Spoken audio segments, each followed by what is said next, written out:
Hello friends, দেখুন আবার সেই কুরকুর ডিমের গল্প। সকালে একবার দেখে গিয়েছিলাম, চুপচাপ ছিল, এখনও চুপচাপ আছে। তো আমরা রোজ দুপুরে ঘুরতে বেরোই, আমি আর আমারই বিট্টু। আজ চোখে কালি লাগিয়ে বসে আছে, ক্যামেরার সঙ্গে মজা করছে। দাঁড়াও দাঁড়াও দাঁড়াও 1 মিনিট। এই দেখো পিপি, এই এই কুরকুট পিঁপড়ে, এর প্রচুর পরিমাণে এখনই বেরিয়ে আসবে। সৈন্যবাহিনী রেডি করে বেরিয়ে আসবে। আঙুল দিও না, আঙুল দিও না, আঙুল দিও না, সব বেরিয়ে আসছে আস্তে আস্তে। আস্তে আস্তে নাড়িয়ে দিলে পারে পাতা ধরে সব বেরিয়ে আসবে, বাসাটাকে ক্যাপচার করবে সুন্দরভাবে। দাঁড়াও দাঁড়াও দাঁড়াও দাঁড়াও দাঁড়াও।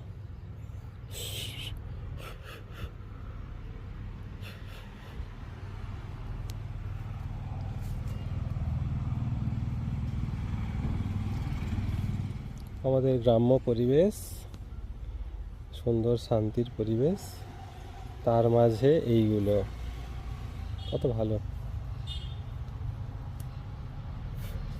এদেরকে রোজ একবার করে আমি এরকম দেখা দিয়ে যাই, কুরকুর পিঁপড়েগুলোকে। টেনো না টেনো না, সব পাতা ছেড়ে নিল।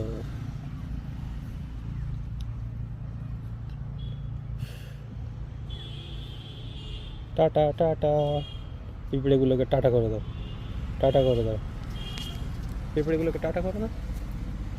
কেমন কালি মেখেছে,